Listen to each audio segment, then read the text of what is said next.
Alright, what's up everybody? So today I'm going to be showing you guys how to make a tool. This is a tool, I guess a exercise device for your forearms. For specifically the upper region of the forearm, okay? Helping with the wrist tendons and to help strengthen the wrists. You can use this to help with recovery of your forearm if you're injured, because I know a lot of us who do alternative fitness stuff like breakdancing, b-boying, you know, our handstands or whatever, might have wrist problems. And it's really simple. I'll show you guys straight up what it is. So it's going to be a tube with a rope around it, and what we're going to do is we're going to use it to curl or to wind up a weight of any size we want to help us work the upper part of the forearm, which is an awkward part of your forearm to target, because a lot of people will be doing these reverse bicep curls to target that, or a lot of people will be doing reverse curls. Let me demonstrate here. So this would be a reverse curl. Hell, okay, man up. So a reverse curl is you know, a normal forearm curl would be like this way over a platform, and then a reverse would be this way. But it's awkward for a lot of people. It just is awkward. This feels way more natural, and I like it a lot better. Doing this little curl up here helps work the top of the forearms, and really is nice on the tendons. And when doing a reverse curl, sometimes you get this weird feeling that not a lot of people like. This feels a lot more natural, and I like this a lot better. So it really helps strengthen that other part of the forearm, because a lot of us become dominant this way, which, you know, you're going to have more strength here naturally, but it becomes so much that sometimes it becomes unbalanced, you know what I mean? So this will help you do the top part of your forearm. So let me show you how to build this device, alright? Okay, so we'll start over. I'll just cut this up, oh man. So what you'll need to make this device: a PVC pipe, okay? And this one is about an inch and a half in diameter. It can be however wide you want it. Just remember, the diameter of the PVC pipe you choose is going to have an effect on how it's going to feel. So be sure to choose something that you think will be most effective for you. I like this. It's about an inch and a half in diameter. Honestly, I could probably go up to about 2 inches. It'd be a little bit different. I wouldn't really go much smaller than this, okay? Also, the width, it's about 1 foot. But you could, honestly, you could go out here if you want it to be less awkward. Like this is a little bit inwards like this.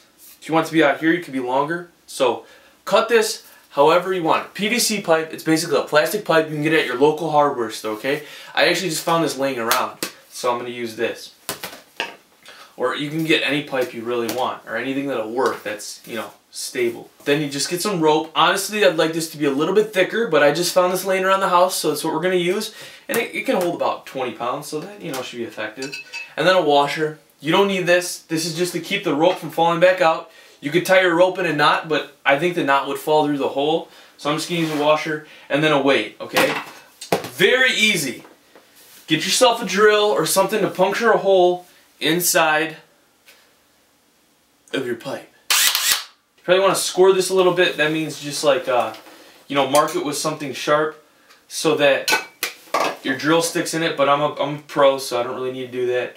And then right in the middle, you want to drill your hole. So I start out slow. You want to put this in a vise, but I ain't putting this in a vise. Oh yeah! I just drilled another hole in there. Drill a hole in your PVC pipe. You don't have to go all the way through, just one, okay? You could go all the way through, but so drill a hole in your PVC pipe, and you put your rope through there. Honestly, the hardest part is going to be feeding your rope out. So I like to put a little bit of spit on my rope so it weighs a little bit more, and it usually feeds through the hole better. And then you want to fish it out. You could just put water on it if you don't want to be gross. And now that's where the washer comes in. You could just tie it in a knot if you want to, but I think the knot may slip through this hole, so you know, I just want to be more professional, so I'm going to use a washer, alright? So I'm going to put this washer through right here, and then I'm going to tie it up, okay? And the point of that is so the rope doesn't come back through the hole, you see? Washer's in there. We're all good, okay?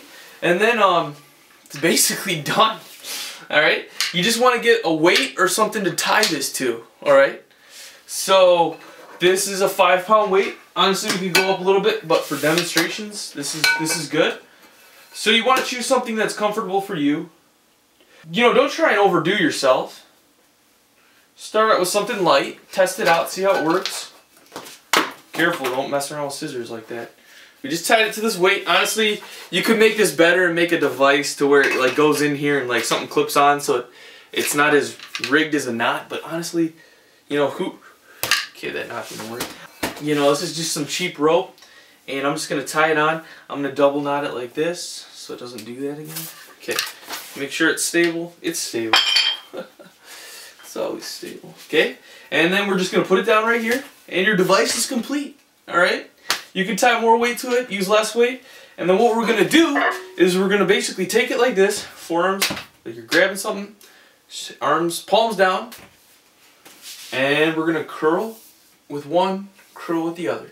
Now you can hold it up like this in front of you with your back straight, but I find that kind of hits the shoulders a little too much, and what we're going for is we're going for the forearms. We're going for the upper part, so you can hold it down like this, and it still targets the forearms without making you tired in the shoulders, which is unnecessary, you know, for the exercise. So I would just go like this, and then you can curl it up. However, you do get, you know, you get more range out of this way. So try both ways. See what works for you. You can also hold it just down here like this. You don't even want to really hit the biceps, okay? And then curl, curl, curl. See how I'm reversing my curl and I'm pulling this weight up?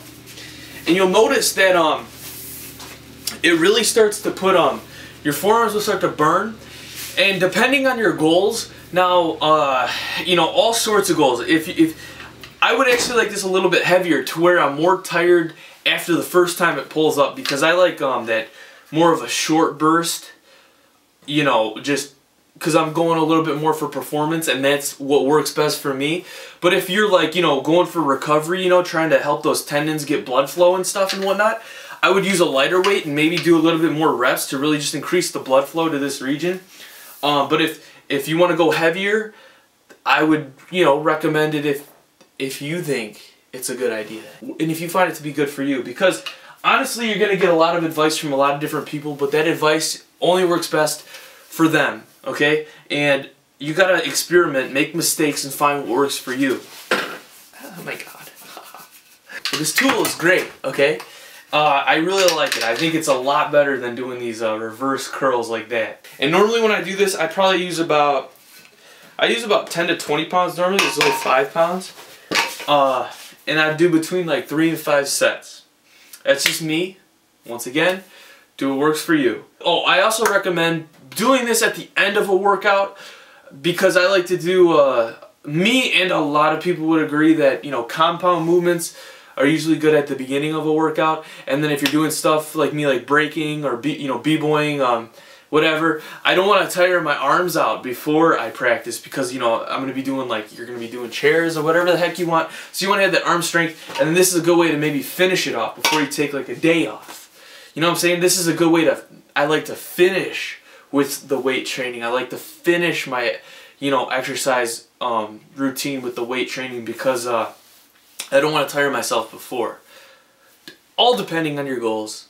It's all, you know, it all depends on what your goals are. I hope this video helps you guys out. I hope you guys get something out of this video. Thanks for watching, everybody. Peace. And don't forget to subscribe.